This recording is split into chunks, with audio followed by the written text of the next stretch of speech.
Mike Fegelman is on the line. He's Executive Director of HonestReporting Canada. They are a nonprofit that ensures fair and accurate Canadian media coverage when things are going on in Israel and the Middle East. Mike, thanks for being here this afternoon. I don't really know where to start other than to ask you, can you at least, do you have an idea of what's going on actually now on the ground? Any idea? I do, and thanks for inviting me to your program, Aaron. For your listeners to put the gravity of really what has taken place into some kind of perspective, not since the Holocaust have so many Jews been killed in one day. You've just given the updated number, now 900 Israelis, men, women, and children who have been slaughtered in cold blood.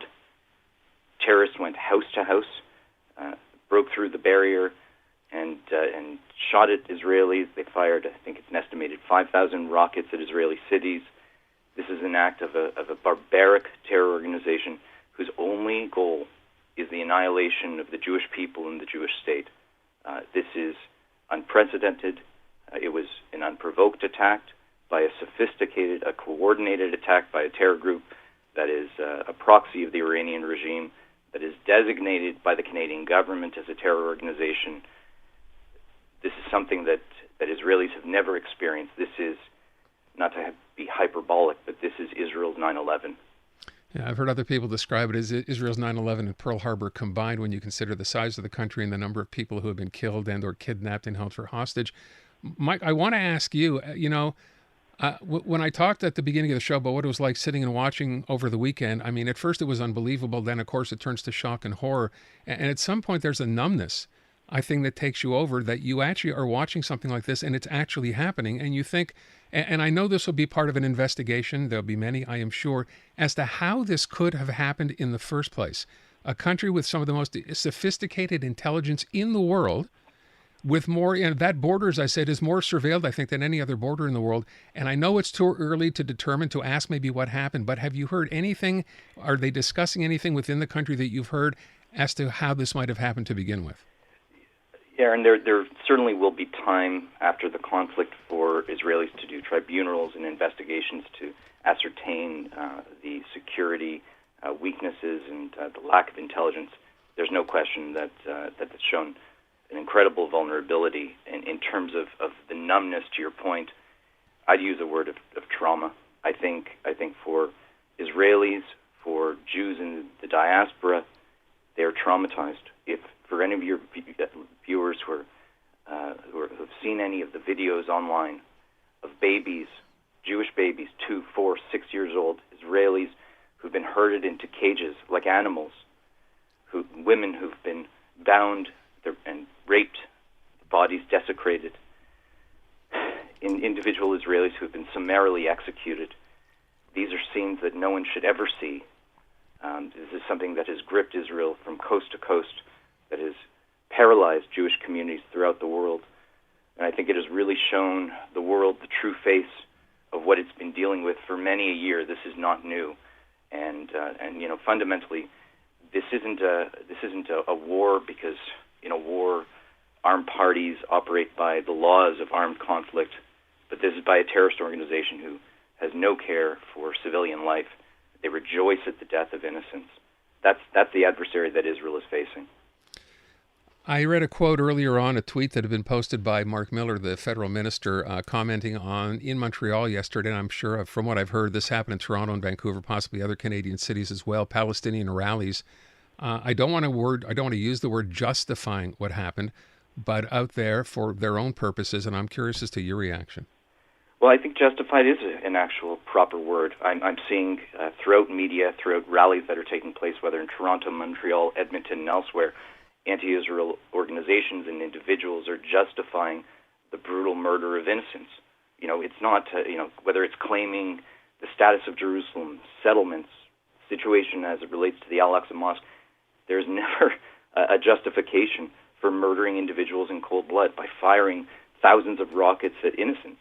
When individuals throughout Canada call for another intifada, when they defend, quote-unquote, Palestinian resistance or yearn for a Palestine that will be, quote-unquote, from the river to the sea, they're calling for Israel to be annihilated.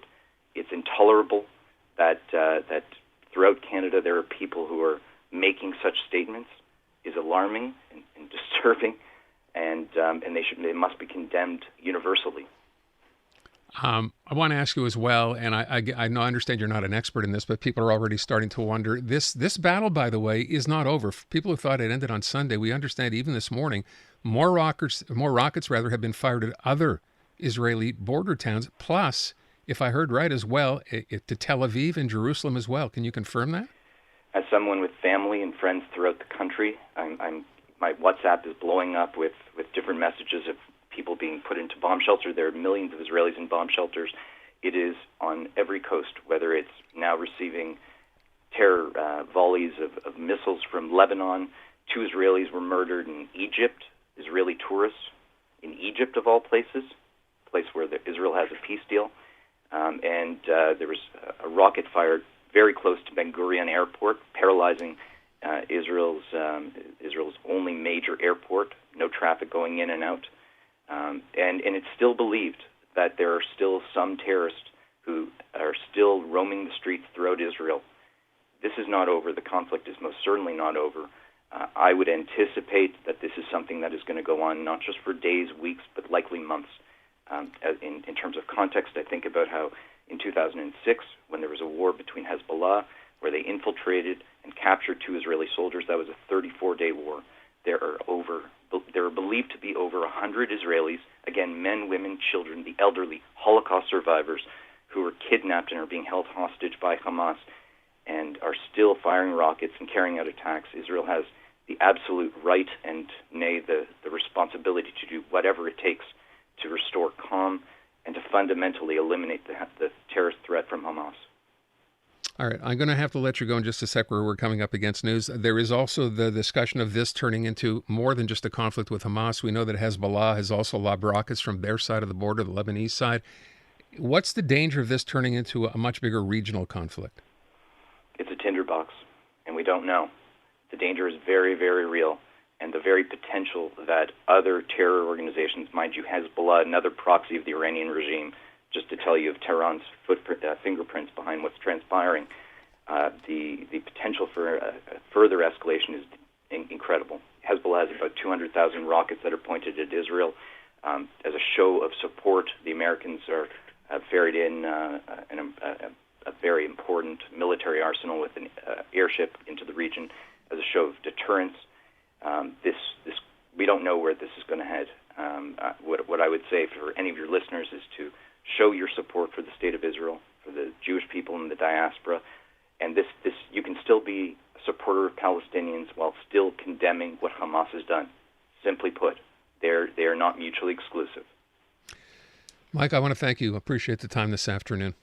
My pleasure. Mike Fegelman over at Honest Reporting Canada.